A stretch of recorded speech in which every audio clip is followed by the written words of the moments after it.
Henrietta Lacks is best known as the source of cells that form the HeLa line, used extensively in medical research since the 1950s. Henrietta Lacks was born on August 1st in 1920 in Roanoke, Virginia. Lacks died of cervical cancer on October 4th, 1951 at the age of 31. Cells taken from her body without her knowledge were used to form the HeLa cell line, which has been used extensively in medical research since that time. Lack's case has sparked legal and ethical debates over the rights of an individual to his or her genetic material and tissue. Life and death. Henrietta Lacks was born Loretta Pleasant on August 1st, 1920, in Roanoke, Virginia. At some point, she changed her name to Henrietta after the death of her mother in 1924. Henrietta was sent to live with her grandfather in a log cabin that had been the slave quarters of a white ancestors plantation.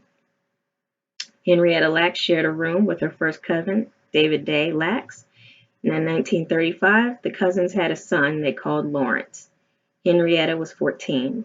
The couple had a daughter, Elsie, in 1939, and they married in 1941. Henrietta and David moved to Maryland at the urging of another cousin, Fred Garrett. There, they had three more children, David Jr., Deborah, and Joseph. They placed their daughter Elsie, who was developmentally disabled, in the hospital for the Negro insane. On January 29, 1951, Lacks went to Johns Hopkins Hospital to diagnose abnormal pain and bleeding in her abdomen. Physician Howard Jones quickly diagnosed her with cervical cancer. During her subsequent radiation treatments, Dr. removed 2 cervical samples from Lacks without her knowledge. She died at Johns Hopkins on October 4, 1951, at the age of 31. HeLa cells. The cells from Lacks' tumor made their way to the laboratory of researcher Dr. George Otto Gay. Gay noticed an unusual quality in the cells. Unlike most cells, which survived only a few days, Lacks' cells were far more durable. Gay isolated and multiplied a specific cell, creating a cell line. He dubbed the resulting sample HeLa, derived from the name Henrietta Lacks. The HeLa strain revolutionized medical research. Jonas Salk used the HeLa strain to develop the polio vaccine, sparking mass interest in the cells. Scientists cloned the cells in 1955 as demand grew. Since that time, over 10,000 patents involving HeLa cells have been registered.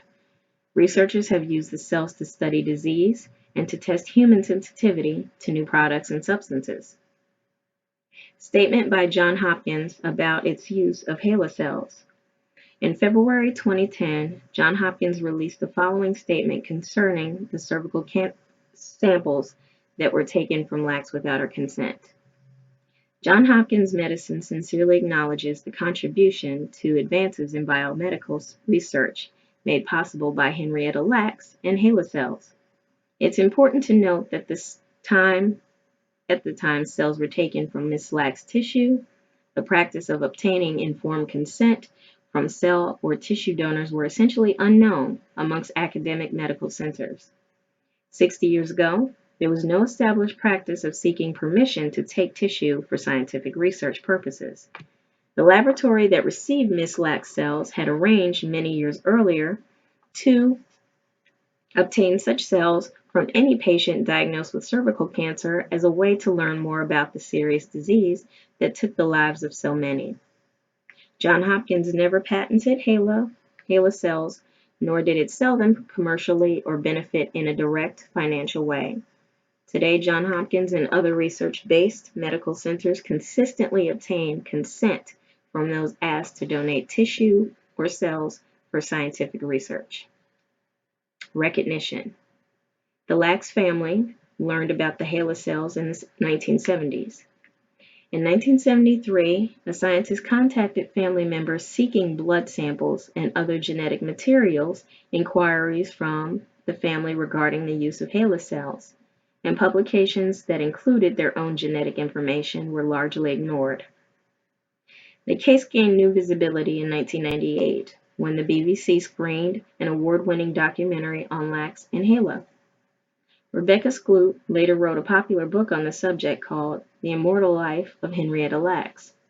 Oprah Winfrey announced plans to develop a film based on Skloot's 2010 book, and in 2016, HBO stated that the television mogul would both produce and star in a key role in the biopic, which will air on the cable network. Lack's sons, David Lacks Jr. and Zachariah Raymond, and granddaughter Jerry Lacks will consult on the film, and Skloot will be co-executive producer. Organizations that have profited from HeLa have since publicly recognized Henrietta Lacks' contributions to research. The Lacks family have been honored at the Smithsonian Institution and the National Foundation for Cancer Research. Morgan State University granted Lacks a posthumous honorary degree. And in 2010, Dr. Roland Patillo of Morehouse donated a headstone for Lacks' unmarked grave.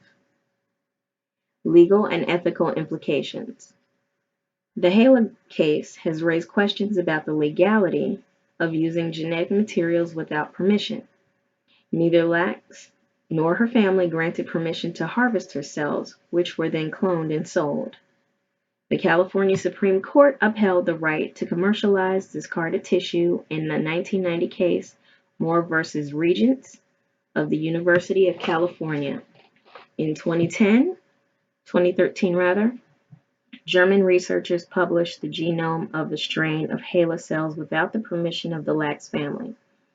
The Lacks family has had limited success in gaining control of the HeLa strain. In August of 2013, an agreement between the family and National Institutes of Health granted the family acknowledgement in scientific papers and some oversight of the Lacks genome. So there you have it. That's my story, and I'm sticking to it. If you have any questions, comments, concerns, please leave it in the comment box. If you'd like for me to spotlight anyone else, I'll be more than happy to. Please donate to my cause. Please sign my petition. And until then, you will see and or hear me in the next recording. Take care and have a great day.